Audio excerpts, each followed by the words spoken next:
आज का उज्जवल पाटनी शो अनूठा है और विश्वास कीजिए मैं इसको अपने दिल की गहराई से रिकॉर्ड कर रहा हूं, क्योंकि जो कुछ भी मैंने देखा और एक्सपीरियंस किया उससे मैं खुद शॉक्ड और सरप्राइज्ड हूं। आज के वीडियो में एक्शन है, ड्रामा है, बिजनेस स्ट्रेटजीज है, टूरिज्म है, एक छोटे से देश के शासक की संकल्प शक्ति की कहानी है जिसने कुछ नहीं होते हुए भी इतिहास रच दिया।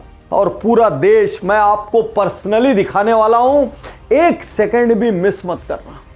दोस्तों शुरुआत करते हैं। 23 फरवरी को एक अनूठे म्यूजियम का उद्घाटन हुआ।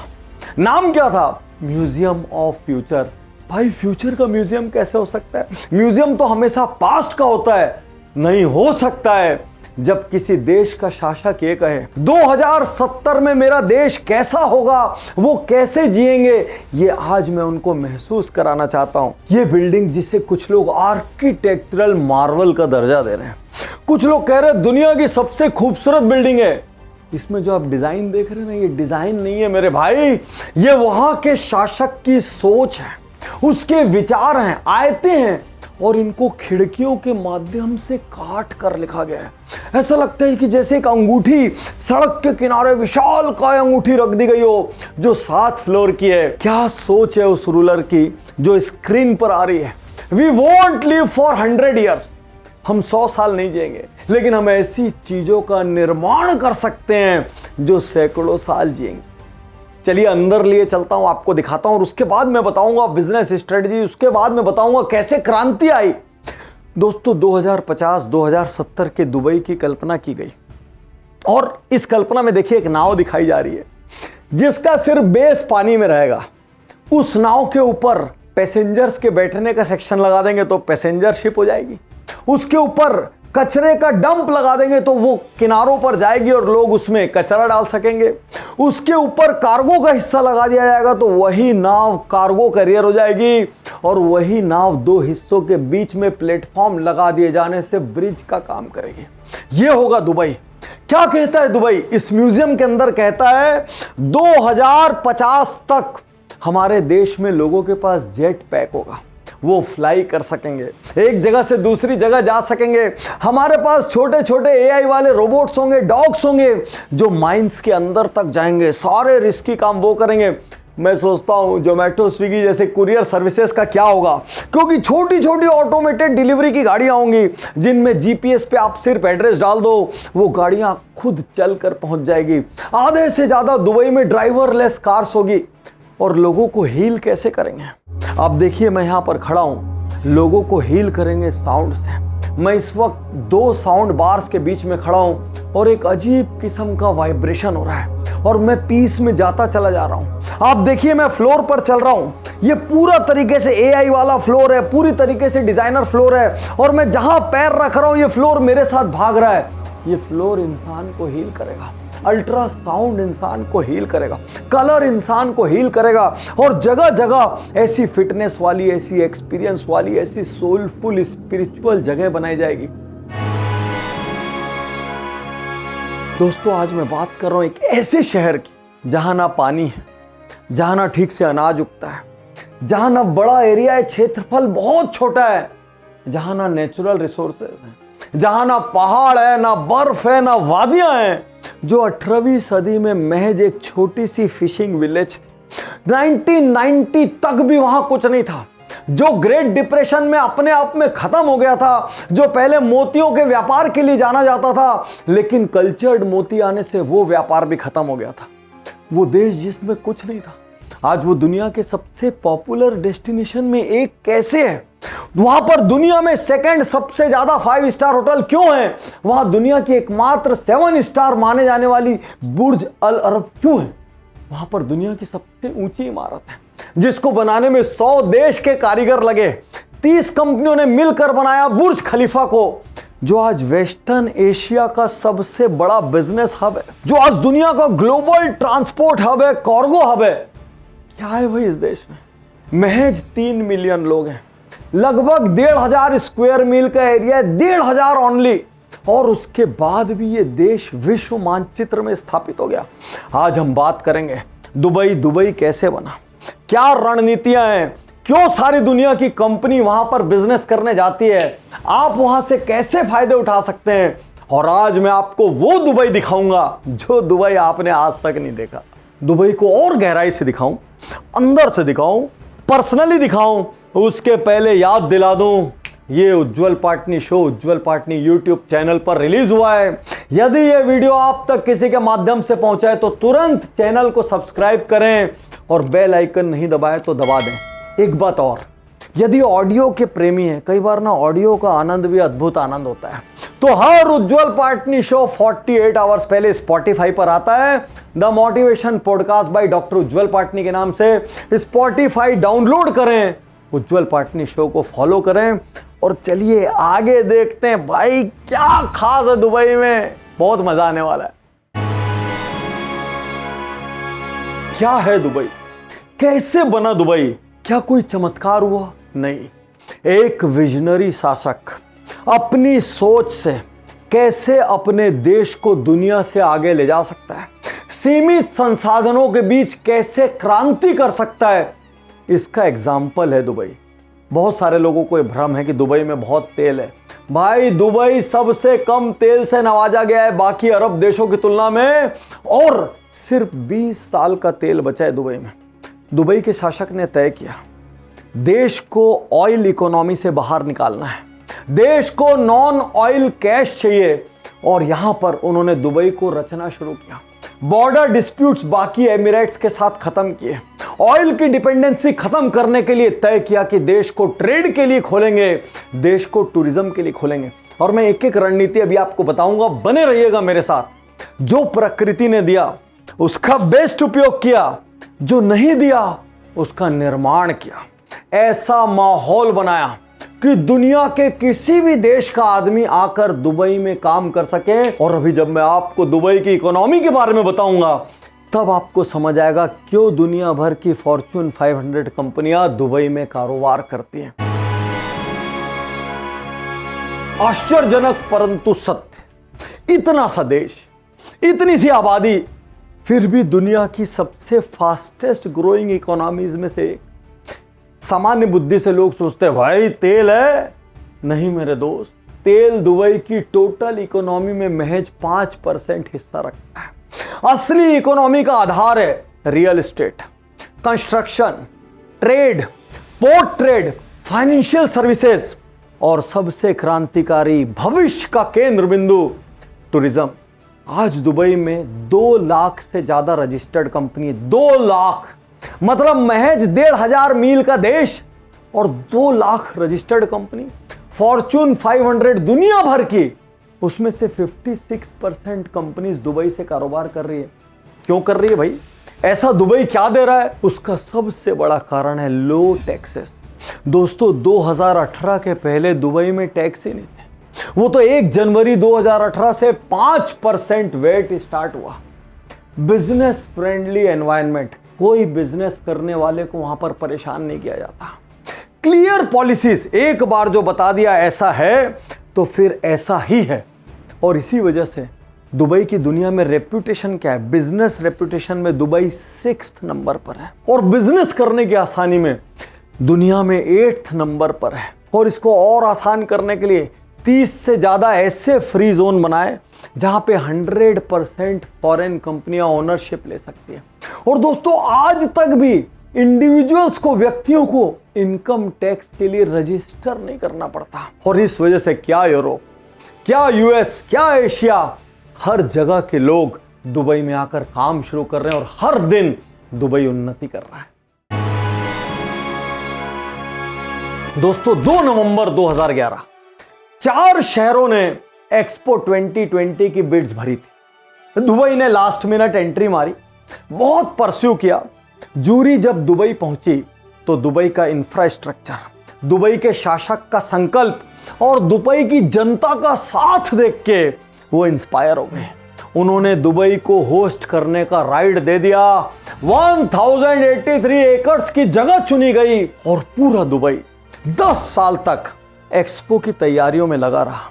कोविड की वजह से एक्सपो 2020 को 1 साल लेट करना पड़ा। लेकिन किसी ने हिम्मत नहीं हारी और एक्सपो ने इतिहास रच दिया। लगभग 22.93 मिलियन विजिटर, राउंड फिगर में 23 बोलते हैं, 23 मिलियन विजिटर आए। 192 देशों के वहां पे स्टॉल और पेविलियन लगे। स्क्रीन पर देखिए, अद्भुत, असाधारण, मेटिकुलस, ग्रैंड पेविलियन क्रिएट किए गए। देखिए रशिया का पेविलियन, देखिए ये ब्रेन की वायरिंग को किस तरीके से बतलाया जा रहा है। ये यूएई का पेविलियन, सऊदी अरेबिया का पेविलियन और जर्मनी और जापान के पेविलियन को तो भूल ही जाओ। वहां तो लोगों को 5-5 दिन लाइन में लगने के बाद भी जगह नहीं मिली।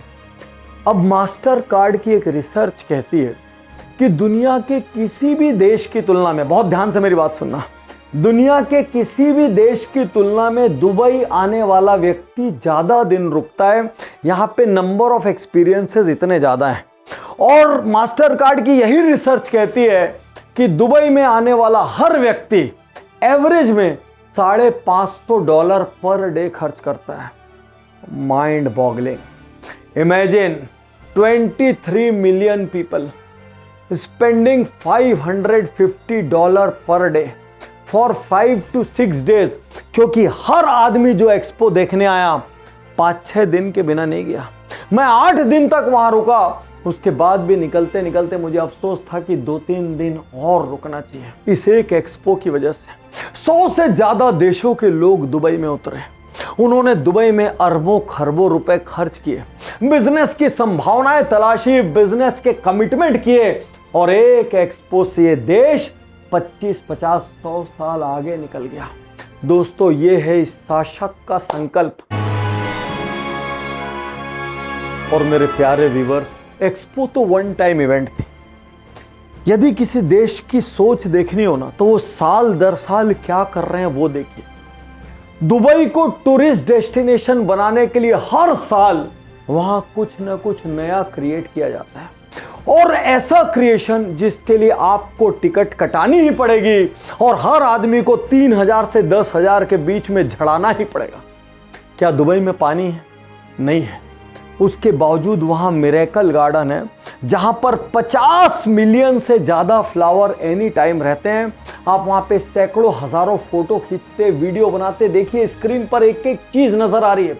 मैं इतनी बार जा चुका हूं तो भी आज वहां पर मैं अपनी सेल्फीज भी करा रहा हूं, फोटोज भी खींच रहा हूं, वीडियोस भी बना रहा हूं। क्या नहीं है?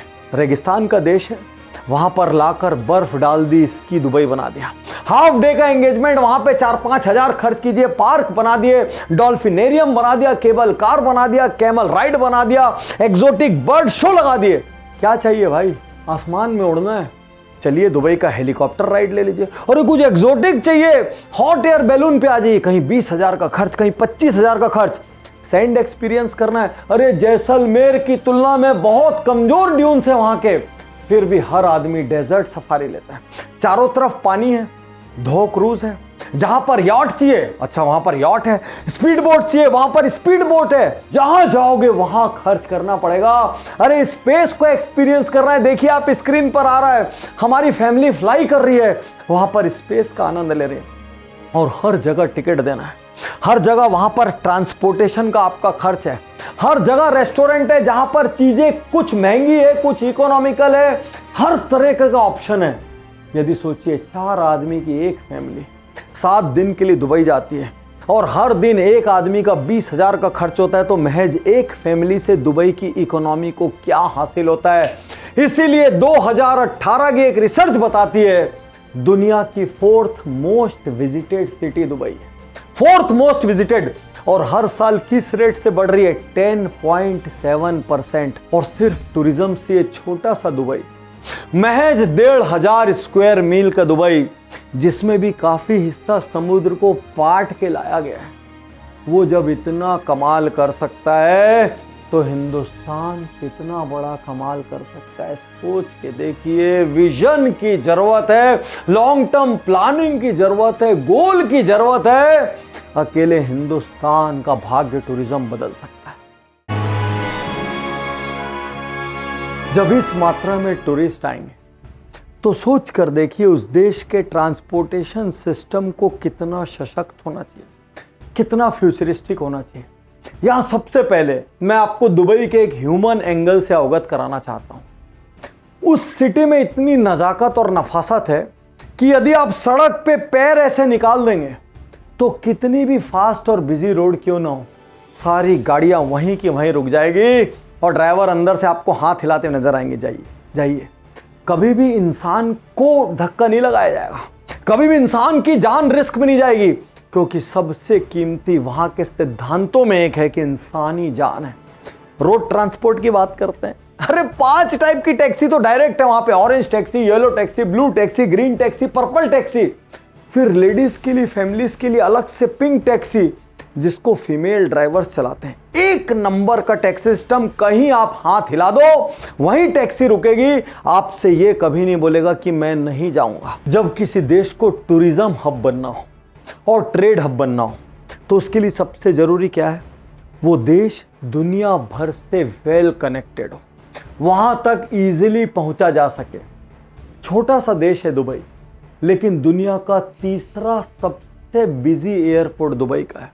यदि हम कार्गो की बात करें तो दुनिया का 6th बिजिएस्ट एयरपोर्ट दुबई का है। और आज भी क्षमता कंप्लीट नहीं हुई है, लेकिन दुबई विजनरी है, वो तैयारी शुरू कर चुका है और दुनिया का लार्जेस्ट एयरपोर्ट इस वक्त दुबई में बन रहा है। महज रोड और एयर ही नहीं, दुबई ने और भी इनोवेशन किए ट्रांसपोर्ट में। मैं खुद इस बार एक्सपीरियंस करके लौटा हूं। एटलांटिस तक जो मोनोरेल जाती है अपने आप में देखने लायक। दुबई की जो ट्रैम है उसमें बैठना भी अपने आप में एक एक्सपीरियंस है। जहां जहां पानी है हर जगह या तो वाटर टैक्सीज हैं, या तो अबरा जिनको छोटी छोटी बोट्स कहते हैं, या तो वो है, या fully air conditioned boat services हैं। आपसे मैं कहना चाहता हूं, दुबई में आपको कहीं से कहीं जाना रहे, आपको साधन न मिले ये संभव ही नहीं है। न्यूयॉर्क टाइम्स दुबई के बारे में लिखता है कि दुबई में जरा ध्यान से रहो, क्योंकि हो सकता है कहीं माइकल जॉर्डन से एक बुद्धा बार में टकरा जाओ, या नाओमी कैम्पबेल आपको एक बर्थडे सेलिब्रेट करते हुए मिल जाए।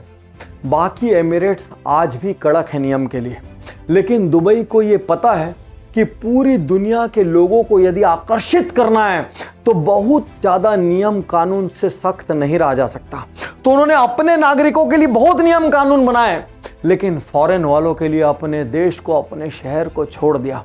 आज दुबई की नाइट लाइफ पूरी दुनिया में फेमस है। अल्कोहल में दुबई ने 2019 में अपने लिकर लॉस को इजी बना दिया, जिससे कि अब टूरिस्ट लिकर खरीद सकता है। तो अब दुनिया में चाहे यूरोप का है, चाहे यूएस का है, चाहे कोई भी कॉन्टिनेंट, कोई भी कंट्री का आदमी आए, उसको ये नहीं लगता मैं एक सख्त देश में हूं या मैं एक अरब देश में हूं जहां पर खूब नियम कानून है, लोग अपनी तरह से पहन सकते हैं, अपनी तरीके से जी सकते हैं, अपनी लाइफ को अपने तरीके से एंजॉय कर सकते हैं। इसीलिए दुबई में कई ऐसे एरियाज बन गए जो पूरे के पूरे फॉरेन नेशनल से भरे पड़े हैं। वहां चारों ओर आपको यूरोपियंस, अमेरिकन नजर आते हैं। और टूरिज्म इनकम की इंतहा देखिए। कहते हैं दुबई में कितना भी पैसा लेके चले जाओ, आप लास्ट में बचा कर नहीं ला सकते, और हिंदुस्तानी तो बिल्कुल नहीं ला सकते। क्यों? दुबई को कहते हैं सिटी ऑफ गोल्ड, और इंडिया और वहां के गोल्ड रेट्स में हमेशा डिफरेंस होता है। इसीलिए जब दुबई की फ्लाइटें इंडिया में उतरती है तो आप लेडीजों को ध्यान से देखना, हाथ में 4-6 चूड़ी, गले में एक मोटी चेन, जेंट्स के हाथ में ब्रेसलेट, 2-2, 3-3 अंगूठी। हर इंडियन लाखों की परचेजिंग करके आता है, और कस्टम वाला भी थोड़ा आंख बंद कर लेता है जब तक बहुत मात्रा में नहीं लाओ। उनको पता है हिंदुस्तानी जाएं और सिटी ऑफ गोल्ड से न लाएं, ये हो नहीं सकता। आज दुनिया का शॉपिंग कैपिटल बनता जा रहा है दुबई। मिडिल ईस्ट का तो 100% शॉपिंग कैपिटल है, क्योंकि 70 से ज्यादा शॉपिंग सेंटर है। दुबई मॉल पूरा दिन लगा दोगे ना, आधा दुबई मॉल नहीं घूम सकते, इतने ज्यादा ब्रांड है, इतनी बड़ी साइज का है। और हर साल जनवरी के आसपास जो शॉपिंग फेस्टिवल लगता है, दुनिया भर की हर फील्ड का सेलिब्रिटी वहां पर खरीदारी करने उतरता है। आज मेरे दोस्त, ये उज्जवल पाटनी शो मैंने क्यों रिकॉर्ड किया? मैंने इसलिए रिकॉर्ड किया क्योंकि मैं आपको बताना चाहता हूं विजन की ताकत क्या होती है। मैं आपको बताना चाहता हूं महज 30 लाख लोगों वाला देश दुनिया का सिरमौर बन सकता है। मैं आपको बताना चाहता हूं, जिस देश को प्रकृति ने कुछ नहीं दिया, वह इंसान की संकल्प शक्ति इतनी बड़ी हो सकती है कि वहां पर वो क्रांति कर दे, वो वहां पर हर चीज का सृजन कर दे, रचना कर दे। और यहां पर आपको एक सलाह भी देना चाहता हूं, यदि फ्यूचर का बिजनेस क्रिएट करना है, यदि आपका बिजनेस ऐसा है जिसको यूरोप तक जाना है, यूएस तक जाना है, तो हमारे देश के आसपास यदि सबसे बड़ा कोई सेंटर पॉइंट है, कोई मेल्टिंग पॉट है, तो वो दुबई है। अपने बिजनेस की एक ब्रांच, एक शाखा, एक एक्सटेंशन दुबई में खोलिए, क्योंकि मैं ऐसे सैकड़ों लोगों को जानता हूं जो इस वक्त दुबई में व्यापार कर रहे हैं, जिन्होंने दुबई में रहने की जगह ले ली है, जो ये मानते हैं कि दुबई भविष्य में इस हिस्से से जोड़ने के लिए सबसे बड़ा केंद्र बिंदु बनेगा। और आज यहां पर मैं हमारी देश की सरकार से, जिन तक भी ये वीडियो पहुंचे, आग्रह करना चाहता हूं, हिंदुस्तान के अंदर 500 दुबई बन सकते हैं। हमारे हर राज्य का कैपिटल दुबई से बड़ा है, हमारे देश के मेट्रो दुबई से कई गुना है, और हमारे देश के मेट्रोज में एक एक दुबई से 10-10, 20-20 गुना की जनसंख्या है। और यदि कभी फॉरेन नहीं गए, एक दुबई चले जाना, 10 देश के बराबर तो अकेले दुबई है। शुक्रिया, धन्यवाद, थैंक यू। मैं तैयार हूं, मैं तैयार